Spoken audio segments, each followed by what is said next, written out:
അസ്സലാമു അലൈക്കും വറഹ്മത്തുള്ളാഹി വബറകാതുഹു. അസ്മാഉൽ ഹുസ്നയിൽ ഒരു ഇസ്മാണ് യാ സലാം, രക്ഷ എന്ന അർത്ഥം വരുന്ന ഈ ഇസ്മ നേരമില്ലാത്തവർക്ക് വേണ്ടി പെട്ടെന്ന് പറഞ്ഞിട്ട് വാക്ക് വിശദീകരണം തരാം. ബിസ്മിയും ഹംദും സ്വലാത്തും ഓരോ തവണ ചൊല്ലിയതിന് ശേഷം യാ സലാം എന്നുള്ള ഈ അസ്മാഉൽ ഹുസ്നയിലെ ഈ ഇസ്മ, രക്ഷകൻ എന്ന അർത്ഥം വരുന്ന ഈ ഇസ്മ 160 പ്രാവശ്യം ചൊല്ലി രോഗിക്ക് മന്ത്രിച്ചു കൊടുത്താൽ രോഗശമനം കിട്ടുമെന്നുള്ളതാണ്. അതുപോലെ സുബഹി നിസ്കാരത്തിന് ശേഷം ഇത് ചൊല്ലൽ പ്രത്യേകം സുന്നത്തുണ്ട്. അപ്പൊ ഇൻഷാ അല്ലാഹ് ഇതാണ് ഇന്ന് മൂസ്ലാത്തോട് കൂടി അവസാനിപ്പിക്കുക. രോഗികൾക്കൊക്കെ യാ സലാമു യാ സലാമു യാ അല്ലാ എന്ന് 160 പ്രാവശ്യം ചൊല്ലി രോഗികൾക്ക് മന്ത്രിക്കുന്നത് വളരെയധികം ഗുണകരം ചെയ്യും എന്നർത്ഥം. ഇനി വിശദീകരണത്തിലേക്ക് പറയാം. സലാം എന്ന അറബി പദത്തിന്റെ അർത്ഥം രക്ഷ, സമാധാനം എന്നൊക്കെയാണ്. അള്ളാഹുവിന്റെ യഥാർത്ഥ അടിമകൾക്ക് അള്ളാഹു സകലവിധ സംരക്ഷണവും നൽകുന്നു.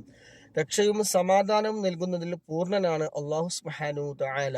മറ്റുള്ളവർ സഹായിക്കുന്നതും രക്ഷിക്കുന്നതുമെല്ലാം അള്ളാഹു അവർക്ക് നൽകുന്ന കഴിവ് കൊണ്ട് മാത്രമാണ്. ഇസ്ലാം എന്ന് സലാം എന്ന പദത്തിൽ നിന്നുണ്ടായതാണ്. സമാധാനം, അനുസരണം എന്നർത്ഥം. അള്ളാഹുവിന്റെ സമാധാനം അവനോടുള്ള ഒരു അനുസരണമാണ്. മുസ്ലിങ്ങൾ പരസ്പരം കാണുമ്പോൾ, സീരിയലിന്റെ പേരല്ല, മുസ്ലിങ്ങൾ പരസ്പരം കാണുമ്പോൾ കൈമാറുന്ന വചനമാണ് അസ്സലാമു അലൈക്കും വറഹ്മത്തുള്ളാഹി വബറകാതുഹു. ഇത് അള്ളാഹുവിന്റെ രക്ഷ ഉണ്ടാകട്ടെ എന്നർത്ഥം. ഇസ്ലാമിന്റെ പ്രവാചകരും രക്ഷയുടെ മാർഗമാണ് കാണിച്ചു തരുന്നത്. മുഹമ്മദ് സല്ലല്ലാഹു അലൈഹി വസല്ലം, നബി സല്ലല്ലാഹു അലൈഹി വസല്ലം തങ്ങളുടെ പേര് കേൾക്കുമ്പോൾ അവന് സലാത്തുണ്ട്.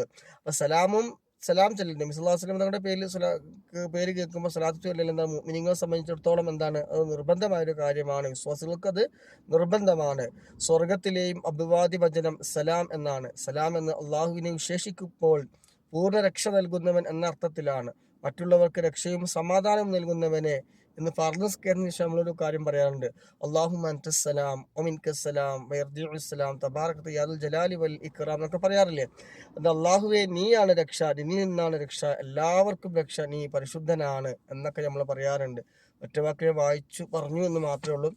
അപ്പോൾ രോഗികൾക്ക് മന്ത്രിക്കാൻ പറ്റിയൊരു, രോഗികളെ കാണാൻ പോകുമ്പോൾ, സന്ദർശിക്കാൻ പോകുമ്പോൾ അവർക്ക് നമ്മൾ ചെയ്തു കൊടുക്കാൻ പറ്റുന്ന ഏറ്റവും നല്ലൊരു കാര്യമാണ് യാ സലാം. ബിസ്മി ഹംദും സലാത്തും ഓരോ തവണ ചൊല്ലിയതിനു ശേഷം യാ സലാമു യാ അല്ലാഹ് എന്ന് 160 പ്രാവശ്യം ചൊല്ലിയിട്ട് അവർക്ക് മന്ത്രിച്ചു കൊടുത്താൽ ഈ രോഗശമനം ലഭിക്കുന്നുള്ളത്. നമ്മൾ ചെയ്യുന്ന ഇഖ്ലാസ് അനുസരിച്ചായിരിക്കും കാര്യങ്ങളുടെ കടപ്പ്.